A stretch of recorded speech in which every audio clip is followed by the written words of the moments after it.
and insyaAllah dia akan be prepared by the time trial. And kita ada jenis student yang macam saya dulu yang tak berapa sangat prepare untuk trial, ya Allah. Waktu I trial dulu, I ingat lagi banyak sangat benda yang I tak prepare. And I macam, you know what, redah je lah, nak buat macam mana. Tapi zaman sekarang dah lain. Dulu mana ada kelas-kelas free macam ni. Awak tahu kita dulu zaman saya tak ada free-free macam ni. Preview lah, apalah cikgu nak ajar. TikTok content yang like 10 seconds punya TikTok content yang terus boleh dapat macam, oh okay, dah boleh hafal something. So many teachers, cikgu sekolah, cikgu tuition, semua bergabung untuk buat konten-konten untuk bantu students. So zaman dah berubah, it's different, you know. So dulu memang kalau prepare lambat tu habis lah. Dah macam tak ada harapan jugalah untuk trial tu sebab kita bersendiri. But sekarang, zaman sekarang, you dah ada macam-macam cara untuk belajar. Everything is in front of you. InsyaAllah you boleh, walaupun you rasa macam banyak lagi tak cover macam mana, boleh je. Cuma, I nak pesan sikit, you have to be realistic with your goals. I always tell my students, sangat penting untuk be realistic dengan goal. Let's say lah, awak punya trial lagi sebulan, contoh. I tak sure exactly trial awak punya tarikh, tapi let's say trial awak lagi sebulan. And awak tak cover 90% lagi. Contoh, awak tak cover 90% lagi. Memang tak lah. Miss, boleh tak sebulan saya nak cover 90%? I'm gonna be honest, of course no. You gotta be realistic. So contoh you target cover 60% or 50%. It's okay. It's alright. Tak apa, okay. So maybe result trial you pun belum boleh dapat A lagi lah. Target apa yang semampunya dulu. Tapi lepas trial, make sure 100% dah cover untuk SPM macam tu. Ini untuk student yang dia masih terlampau banyak belum cover. Kena set goal realistic. Janganlah awak sebulan ni awak nak cover semua benda, yang dikejar tak dapat, yang digendong berciciran. Nanti end up semua benda you tak faham. Lepas tu you macam, aduh aku dah belajar semua tapi still aku punya trial tak okay, tak dapat A. Dah tu sebulan macam mana? Betul tak? So you kena set a realistic goal. Tapi student yang dah belajar daripada awal tahun, no problem lah sebenarnya untuk awak cover syllabus awak semua. Tapi ni untuk student yang baru dapat kesedaran. Sebab kita ada dua jenis student. Kita ada student yang baru dapat kesedaran dan kita ada student yang dah lama sedar. So yang baru dapat kesedaran ni, I nak dia be realistic dengan goal dia. Tapi memang I yakin lah, let me tell you guys, kalau student yang, contoh waktu trial dia kan, dia tak dapat A, dia dapat macam C ke, or even yang jenis fail trial, I kenal ada je yang dapat A waktu SPM dia. That's me, termasuklah saya untuk AdMaths saya. Tadi you guys, AdMaths ke dengan Sefati? I'm not sure AdMaths atau Maths, tadi I baru berselisih dengan Sefati. I failed my AdMaths during my trial, but then SPM I got A. So like, hey, kalau sekarang you belum okay, siapa kata by trial atau by SPM you tak okay, mesti boleh punya, insyaAllah. Okay, bismillahirrahmanirrahim. Assalamualaikum and a very good evening. Hello you guys, korang sihat ke tak? I hope you guys are all doing well. Hari ni kita nak belajar a little bit about chemistry on kita punya trial. Kita nak bagi you guys push sikit untuk buat soalan-soalan trial. Kat situ fokus kita untuk kita punya all out trial SPM. Tapi jangan risau. Untuk student yang macam, alamak macam mana ni? Saya tak tahu lagi sangat, tak cover betul syllabus. Boleh ke nak faham soalan dalam trial AOTS ni? All out trial SPM? Boleh, sebab kita tutor tak akan biarkan you macam ketinggalan. Kita akan make sure kita cuba guide. I will try my best to guide you guys. Apa yang kita nak cover hari ni kan? Kita nak tengok chapter 2 punya soalan. Nota ni ada dekat apps. Okay, dah di-upload dah. Cantik-cantik dah buat penat-penat dah. Buat penat-penat lah sangat. Padahal ni soalan SPM trial past year je I ambil, I pilih. So, I dah susunkan sikit untuk you guys. So, you guys boleh tengok dekat apps kita untuk you refer nota. This is actually soalan trial past year.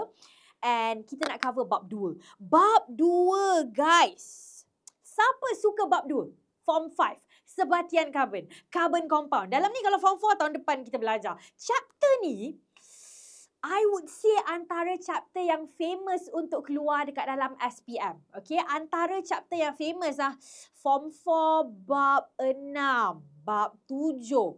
Form 5, bab 1, bab 2, bab 3. These are among the examples of chapters yang agak famous untuk keluar dekat SPM paper 2. So, itu yang kita nak tengok hari ini. Chapter ni agak panjang. Of course, dalam masa 40 minit, I kena pilih mana I nak fokus on. So, I nak fokus pada subtopik 2.2 dan juga subtopik 2.3 untuk soalan exam kita hari ini. Jom kita tengok kita punya soalan. Guys. Siapa waktu PPT hari tu ada keluar soalan macam ni? Soalan yang ada flowchart untuk chapter 2. Sebab chapter 2 ni antara yang dia suka tanya is soalan flowchart. Okay. By the way, this is chemistry. Untuk yang baru masuk, kita belajar chemistry. Flowchart ni guys, you kena hafalkan satu flowchart yang I nak kongsikan kejap lagi. Tapi sebelum kita nak tengok flowchart tu, I nak you tengok dulu soalan dia cakap apa dekat sini. You boleh baca kat sini. Dia kata dia nak you identify compound. Okay, biasanya macam tu lah. Dia bagi kita huruf-huruf. Lepas tu dia suruh kita bagi tahu itu apa benda. Compound PRS. And then dia minta you bagi homologous series ataupun siri homolog. Apa benda homologous series ataupun siri homolog? You guys, I nak share dengan you dulu. Bab 2 ni. First kali, you kena make sure you tahu apa itu homologous series atau siri homolog. Now, chapter ni guys, dia ajar you tentang sebatian karbon ataupun carbon compound.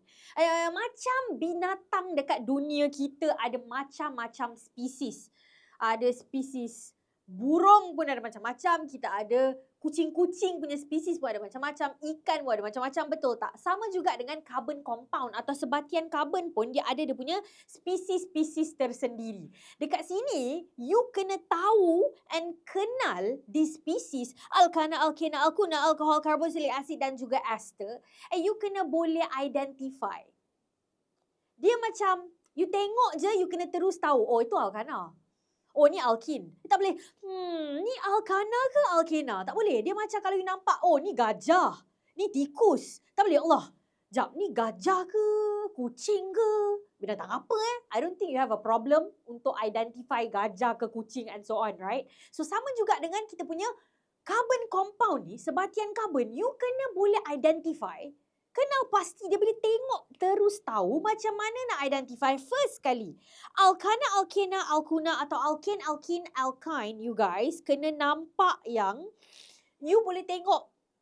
Kalau alkana dia ada single bond macam ni, kalau alkena ada double bond macam ni, kalau alkuna dia kena ada triple bond. You kena ingat, single bond, double bond, triple bond, ikatan tunggal, ganda 2 dan juga ganda 3 mesti kena tahu. Ada student kata, Miss, saya pening lah nak ingat alkana, alkena, alkuna. Nama dia dekat sangat. Sebenarnya guys, nama dia, kalau you tengok, okay, yang ni single bond. Kan, yang ni yang single bond, yang ni yang double bond, yang ini yang triple bond.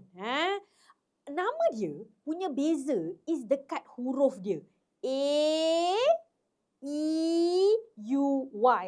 So, cara you boleh ingat is you boleh ingat macam A, B, C, D, E, F, G, H, I, J, K, L, M, N, O, P, Q, R, S, T, U, V, W, X, Y, Z. Susunan tu sebenarnya dia follow A, E, U. A, E, U. Sama dengan 1, 2, 3. A, E, U, 1, 2, 3. So, tak ada masalah. Sebenarnya dah boleh ingat dah. So, alkana 1, alkena yang 2, alkuna yang 3 tangan dia. Single, double, triple bond. So, make sure you tengok terus tahu. Tak boleh tenganga. Apa ni tak mau? Okay. Next, kita ada lagi 3 which are alkohol, karboksilik asid dan juga ester. Yang ni pun, you tengok, you kena tahu terus juga. Tak boleh tenganga-tenganga. Kalau alkohol, I suka cakap macam ni. Ini acah-acah berlakon okay, untuk kita saudara-saudara Islam saya. Oh, kau minum alkohol, haram tu. This is just for fun you guys. Tolong jangan ambil hati ke apa. Okay. Oh, kau minum alkohol, haram tu. Alkohol mesti ada oh.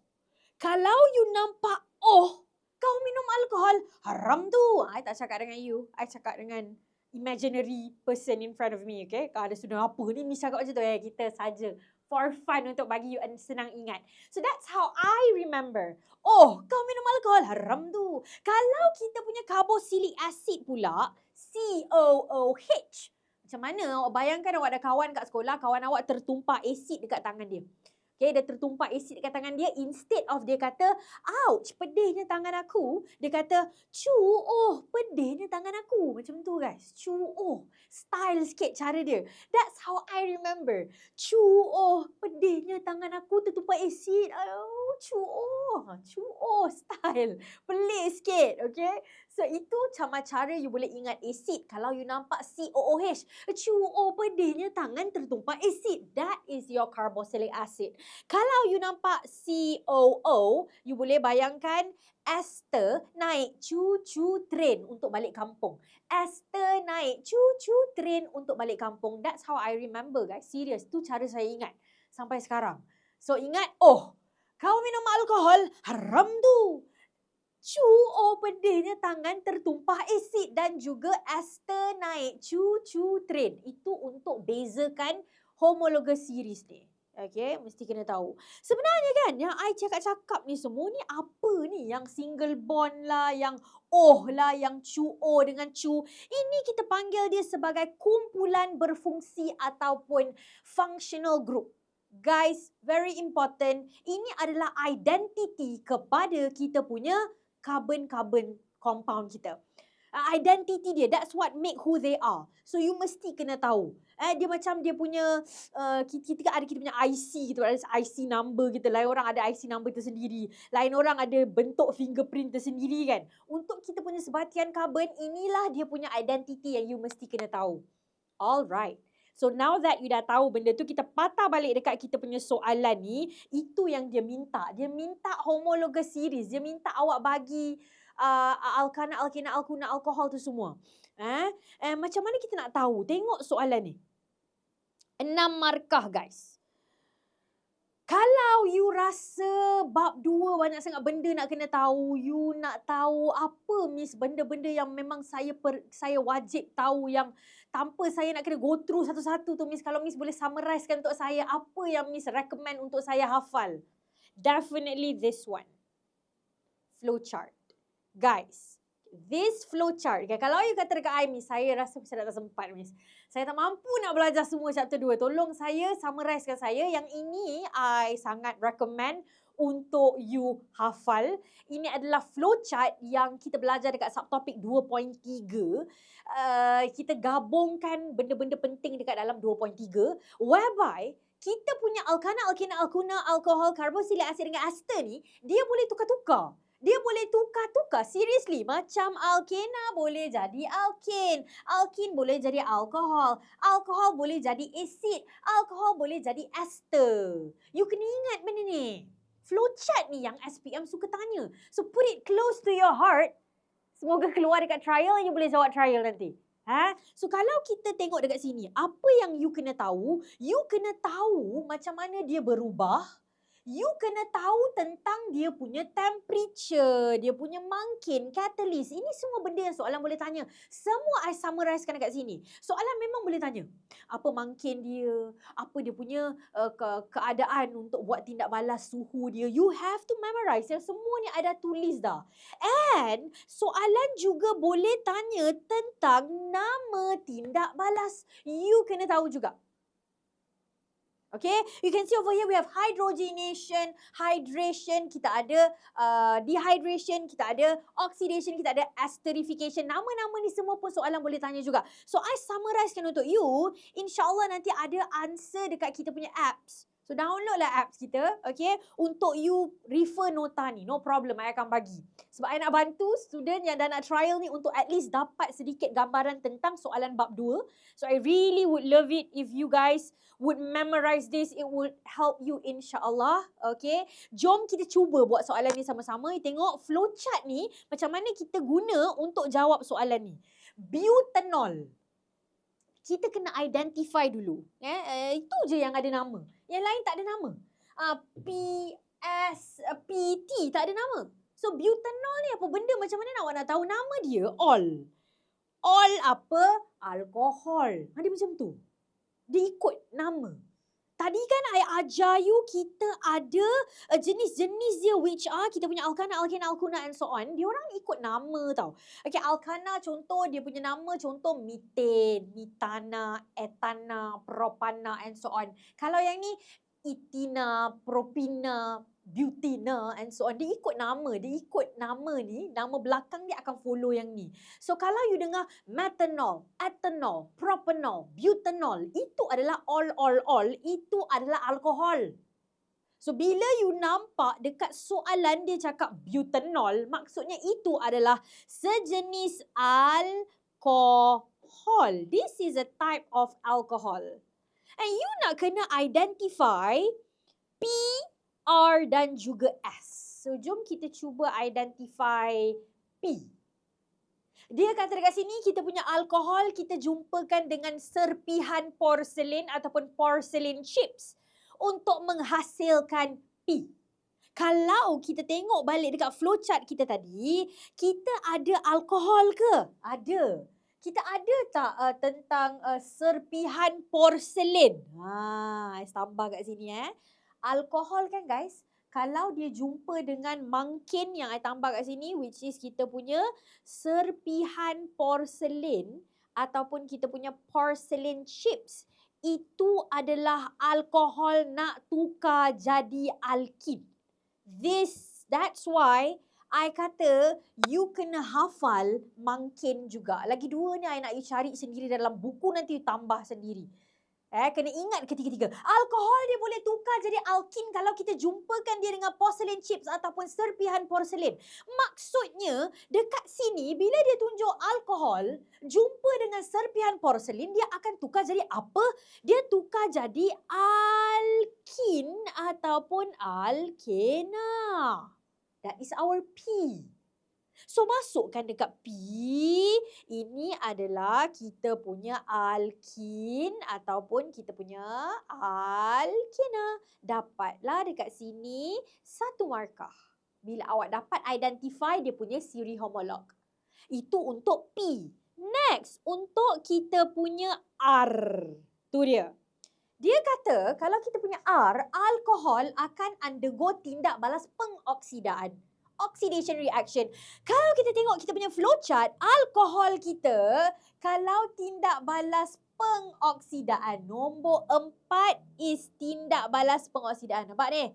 Flowchart ni Alkohol kita kalau nombor 4 ni is tindak balas pengoksidaan, dapat apa? Dapat carboxylic acid. Dapat lagi 1 markah. Nampak tak kenapa I kata flowchart ni penting?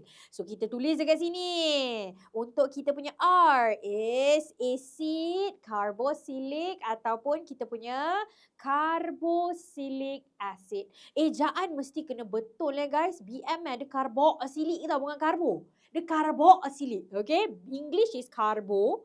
Tapi ini BM dia jadi carboxylic. Okay. Carboxylic acid. So this is another 1 mark. Last untuk kita punya S pula. Untuk kita punya S is apabila kita punya carboxylic acid dia jumpa dengan alkohol bergabung dengan carboxylic acid, kita dapat S. Pandai betul lah. Pandai. Ya guys. Ester. Ester ni mak bapak dia asid dengan carboxylic acid. Ya betul. Tengok ni. Okay, kalau kita punya alkohol, kita campurkan dia dengan carboxylic acid, kita dapat ester. You kena ingat benda tu. Ester ni bila alkohol dengan carboxylic acid kahwin, dia beranakkan ester. Ingat tu. So, bila kita tengok dekat soalan kita tadi, bila nampak alkohol digabungkan dengan asid, kita akan dapat apa? Kita akan dapat ester. Therefore, awak tambah dekat table kita ni, ester, dapat lagi 1 markah. Habis settle 3 markah. Tak susah pun. Yang penting flowchart mesti kena tahu. Flowchart tu memang I dah summarizekan 2.3 apa yang famous. Next, dia minta pula kita bagi nama. Macam mana nak namakan? Okay, yang ni awak dah bagi dia punya dia punya spesies, which is alkane, carboxylic acid or ester. Sekarang you nak kena bagi spesifik, which is dia punya nama. Macam mana nak namakan? Dekat kita punya chapter 2, specifically subtopic 2.2, kita ada belajar penamaan ataupun naming of kita punya chemical-chemical ni. You mesti kena tahu, diorang ni ada first name dengan last name. So, kita revise sikit. Macam awak ada first name dengan last name betul. Macam saya, nama saya Sakina Haize. So, Sakina is my first name, Haize is my last name, which is my dad's name. Diorang pun ada first name dan last name juga. A first name is dia ada berapa carbon. Second name is dia datang daripada keluarga mana. Sama juga dengan saya, nama ayah saya Kaize. So, I datang daripada bapa I Kaize. My father is Haize. Adik-beradik I pun Syafi'i Haize, Najib Haize. So orang macam, oh nama ayah Haize ni adik-beradik ni. Orang tengok nama ayah sama, orang kata adik-beradik ni. Sama juga dengan diorang. Nama belakang, kalau diorang adik-beradik, kalau diorang alkin atau alkana, nama belakang dia kena sama. Kalau dia alkohol, nama belakang kena sama. Kalau dia asid, nama belakang dia kena sama. So untuk kita punya alkin atau alkana, nama belakang dia ana, in. Kalau dia alkin, nama belakang dia kena in atau ena. Kalau dia alkyne, nama belakang dia kena ain atau una. Kalau dia alkohol, nama belakang kena ol. Kalau dia acid, nama belakang kena oid. Kalau dia ester, nama belakang dia kena oid. Diorang ada nama belakang diorang. So you kena pandai gabungkan first name dan juga last name untuk menghasilkan their names. And you have to memorize nombor 1 sampai 10. Anak nombor 1 sampai 10, kita ada mat at prop but pen hex hep ocnon dec. Mat at prop but, mat at prop but 1, 2, 3, 4, mat at prop but. Pen hex hep, pen hex hep, pen hex hep ocnon dec. Ocnon dec. Hey, so itu apa yang I ajar kat normal class lah. Setiap minggu diorang dengar tu, diorang punya, sebaik telinga diorang tu sabar mendengar, and diorang suka lah, Alhamdulillah. Okay, again, that's how I memorize. I don't use acronym. I ada lagu tak apa-apa I buat tu. Mat at prop but, mat at prop but 1, 2, 3, 4, mat at prop but.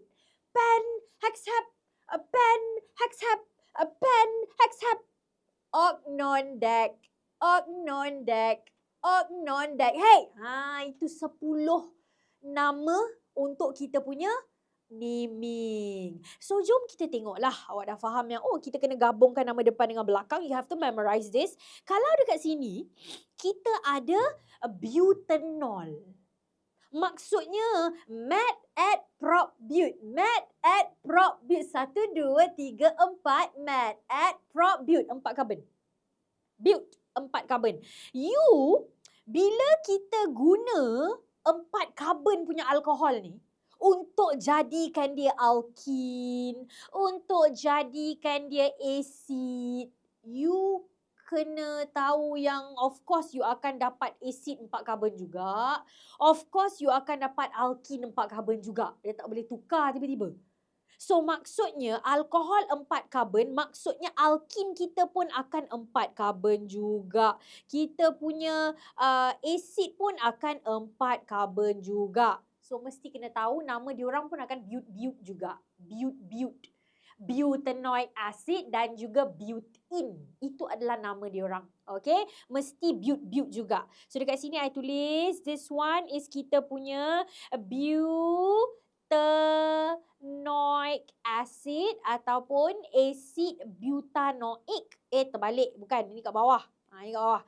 Acid butanoic. And then yang P is kita punya butene ataupun butena. Macam mana I tahu dia butene dan juga butanoic acid? Sebab dia punya alkohol pun butanol. Tak boleh lah daripada butanol tiba-tiba you dapat propanoic acid. Tak boleh. Kalau butanol dia melahirkan butanoic acid juga. Kalau propanol dia melahirkan propanoic acid. Memang that's how it works. Okay.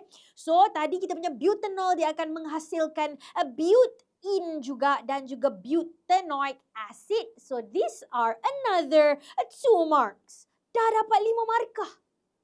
You tahu nama, You tahu flowchart dapat 5 markah dah. Cuba awak compare kan dengan soalan 5 markah kalau kena kira-kira neutralization atau kena kira-kira yang guna nisbah mol ratio dekat form 4 chapter 3 tu. Tak senang tu kan.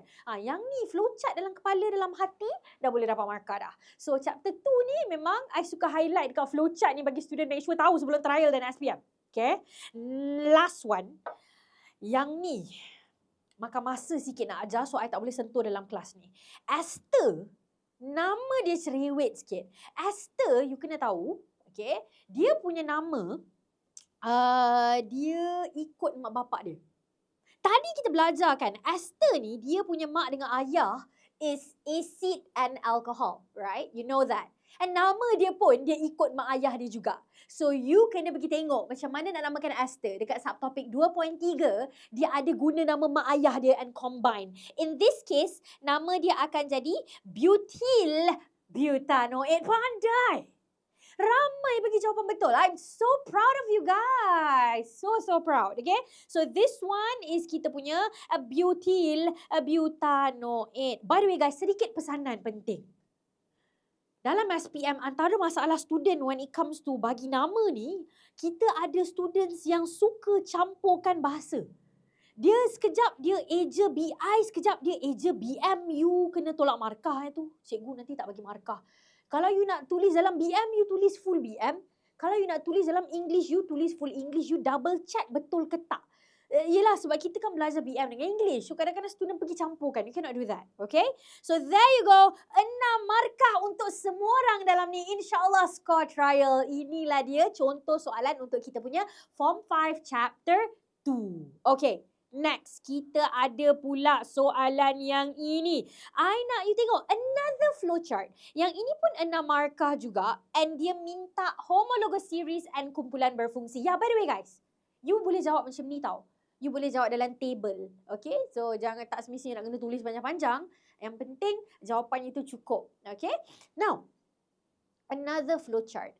Dia ada letak P, Q, R and you don't know what these are. Tapi dekat sini kan dia ada sebut tentang hydration ataupun penghidratan.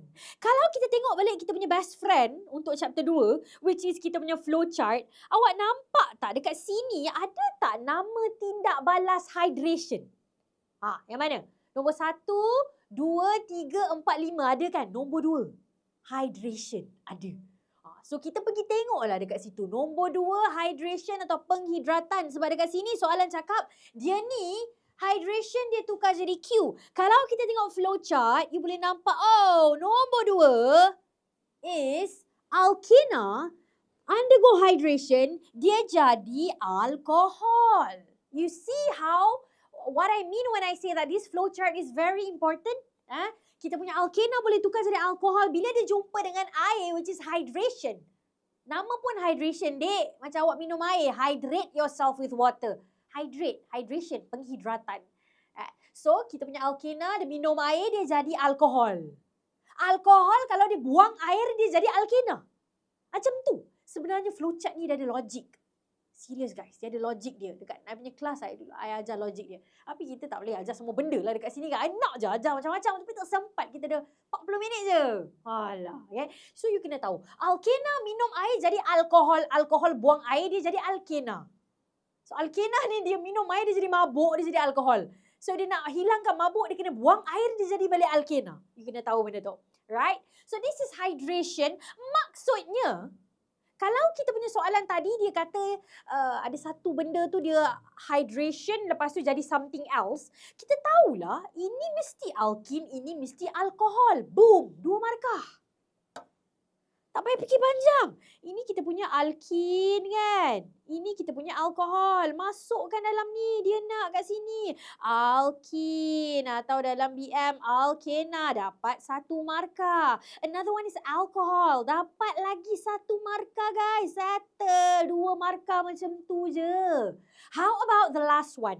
Kita punya R. You guys ingat tak? Kalau alkohol, dia kahwin dengan asid dapat apa?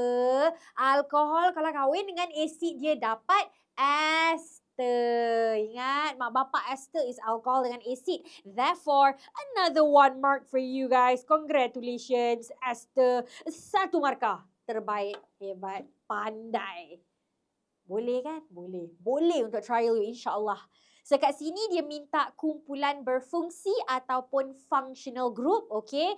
Which I dah isikan siap-siap. I ada letak dekat sini kumpulan berfungsi atau functional group dekat nota ni. I akan sediakan dekat apps, insyaAllah. Just masukkan je apa yang you dah hafal. So itulah guys contoh soalan untuk kita punya chapter 2. Now, I nak sambung lagi cerita dekat you guys. Apa lagi benda-benda yang I biasa tengok dekat dalam chapter 2 punya soalan, okay? Nombor 1, soalan isomer. Okay, soalan isomer. Isomer ni I bagi tahu you guys adalah subtopik agak heavy. Tapi bila you faham, settle. Dia macam, bila you faham sekali tu insyaAllah you faham sampai bila-bila. Itu adalah isomer. I show you guys example of soalan isomer, soalan trial yang tahun yang sebelum-sebelum ni. You tengok dekat sini, biasanya kalau soalan isomer, dia akan bagi macam structure, macam-macam macam ni. Ataupun dia suruh you lukis. You kena faham, isomer ni apa benda? Dia suka tanya, apa maksud isomer? Ataupun dia suruh namakan isomer. Atau dia suruh lukis isomer. Okay, what is isomer? Isomer ni kan, dia punya formula molekul sama tapi rupa dia berbeza. Contoh, you tengok ni. 5 karbon, 12 hidrogen. Yang ni pun, 5 karbon, 12 hidrogen. Yang ni pun, oh yang ni lain pula. Okay, yang lain. So you boleh nampak kat atas ni, bila diorang punya ni sama, tapi rupa dia berbeza, itu kita panggil isomer.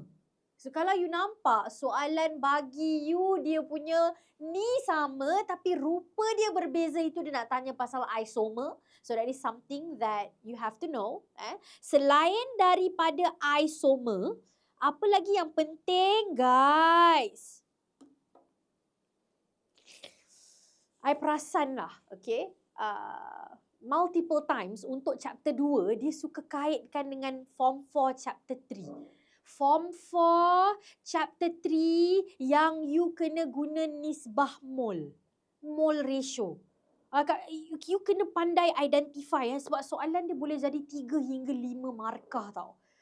You kena identify soalan dia biasanya dia akan bagi ataupun dia akan cerita tentang reaction, okay, tindak balas kimia. And then daripada tindak balas kimia tu, you kena kira sesuatu. Contoh I tunjuk you dekat sini trial paper. Ni. Mula-mula dia minta untuk kita seimbangkan persamaan kimia. Ni, mula-mula dia minta untuk kita balance the chemical equation. Right? And then, tiba-tiba dia minta gisim gas carbon dioxide. So, macam sekarang ni, student tengah buat soalan isomer. Dia punya otak pun dekat dalam chapter 2 form 5 lah. Tiba-tiba tu soalan tanya, okay, apa maksud isomer? Okay, otak dekat chapter 2 form 5. Nama isomer, otak dekat chapter 2 form 5. Isomer lagi. Dia suruh nama. Okay. Tiba-tiba dia suruh kira gisim carbon dioxide. Otak student pun jam lah. Masuk kejap bila pula dekat chapter 2 form 5 kita belajar nak kira carbon dioxide? You kena tahulah bila tiba-tiba je dah macam bukan dekat dalam chapter 2, ini dia dah kaitkan dengan chapter lain. You gotta be prepared. In exam, paper 2, most of the time, soalan tu dia akan kaitkan beberapa bab. Jarang, chapter 2 je. Dia tak gabung dengan chapter lain. Jarang. Usually, dia suka combine dengan chapter lain. So, untuk chapter 2 form 5, antara yang dia suka combine is form 4 chapter 3. You guys wajib powerkan form 4 chapter 2 and 3. You want to score chemistry, you want to pass chemistry, you nak lulus chemistry pun memang wajib hebatkan form 4 chapter 2 and 3. Kalau sekarang chemistry you masih ke laut, nombor 1 pergi belajar dulu form 4 chapter 2 dengan 3. Okay? So inilah dia contoh, you kena kaitkan dengan chapter 3 form 4. You kena ingat formula-formula dia. Kita ada mol, macam mana nak tukarkan mol jadi mass. macam mana nak tukar jadi mole volume lah, mole jadi bilangan zarah lah. Dekat I punya TikTok, I ada share, tak nak follow pun tak apa, tengok lah. Okay, I ada share, you can find my name, Sakinah Aizin. You boleh cari, ada video I buat cara senang nak hafal formula mole tu. Adalah, tengoklah, pergilah tengok. Itu beberapa minit je, video I semua pendek-pendek je untuk you guys punya trial. Boleh membantu, nak follow, tak nak like, tak apa. Yang penting pergi tengok, pergi belajar. Okay? So, I nak you be aware. I tak nak students tenganga, tak tahu ni sebenarnya apa benda ni soalan ni. I want you to be mentally prepared on what sort of questions that you are going to face. So, kena tahu yang dia suka kaitkan dengan Form 4 Chapter 3. Dia tanya kira-kira. Boom. Nak ini juga ke? Kalau nak, I bagi juga nanti. Tengoklah, nanti I fikir. Okay, ini soalan trial yang I pernah ajar student. So, I nak tunjuk you guys so that you guys mentally prepared apa jenis soalan Chapter 2 yang akan dibincangkan. Okay, so selain daripada tu, dalam chemistry ni guys, antara benda yang agak menguji kesabaran lah. Okay, that's how I want to put it. Menguji kesabaran is nak kena hafal chemical equation. Okay, ada persamaan kimia yang kita nak kena hafal. Let's say awak dah macam, ya Allah, dia tak tahu miss banyak sangat. Saya nak beberapa yang famous. Ini antara yang famous untuk bab 2. Chapter 2, this is antara, tolonglah hafal. Sebab biasa betul lah nampak dia ni keluar. Kalau soalan cakap kita bakar alkana or kita bakar alkena, kita bakar alkohol, burning the alkene or alcohol in oxygen, this is how you write the equation.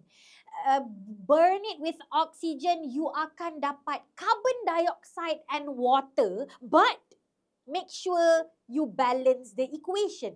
Okay, so yang ni mesti kena hafal lah. Sangat wajib kan student hafal juga. You bakar dalam oksigen, you akan dapat carbon dioxide and water. Take note. And last sekali, I nak you tengok juga eksperimen alkana versus alkena. Okay, itu antara yang boleh ditanya dekat paper 2 juga, whereby dia suka tanya tentang observation. Pemerhatian, apa yang kita nampak untuk kita bezakan alkana-alkena, so you can go through that. And I would like to share with you guys, sebab tadi kita ada sentuh tentang chemical equation. Apa lagi antara chemical equation yang famous yang you kena tahu adalah Form 4 Chapter 6. I nak you tengok asid campur dengan logam dapat apa? Okay, acid and metal, and then acid campur alkali, of course, ataupun base dapat apa, and also acid campur metal carbonate. I don't like this color. It doesn't look nice on the screen. Let me change it to something darker kejap. I tukar jadi color gelap sikit color ni. That's better. Okay, acid campur dengan metal carbonate dapat apa? Ini antara yang famous. Okay, janganlah kalau, Miss Sakinah kata famous tapi tak keluar pun. Tak semestinya famous, so 100% dia akan keluar. Just based on my experience, tengok soalan-soalan exam, ini antara yang suka ditanya lah. Okay, so kalau you dah buntu, tak tahulah Miss yang mana nak hafal yang ni, I recommend you untuk hafal equation ni semua. Okay. Dekat ini, kita punya fasa 1. Okay, so fasa 1, you dah tengok a little bit on apa yang penting-penting untuk bab 2, form 5, apa yang you kena tahu. Apa contoh soalan yang macam mana kita nak tackle, apa you kena hafal and so on. Untuk kita punya fasa seterusnya, kita ada yang paid punya AOTS ataupun all out trial seminar. I share dengan you apa yang kita akan cover. Kita akan cover chapter-chapter yang famous, which are Form 4 Chapter 6, Form 4 Chapter 7, Form 5 Chapter 1, Form 5 Chapter 3. So dengan saya kita cover last kali Form 5 Chapter 3. Just to let you guys know. So mana yang student rasa macam wow, membantulah. Dapat gambaran on macam mana jenis soalan untuk bab 2 ni. And dapat idea apa yang aku perlu belajar. InsyaAllah I hope to see you guys in our Fasa 2 punya classes. Okay. So I doakan yang terbaik for you guys. Tolong manage masa awak elok-elok. Just give the best that you can. Tapi ingat jangan target benda yang tidak realistik sampai you pun nanti akan down teruk tanah. Tak apa kalau trial ni tak score tinggi-tinggi sangat.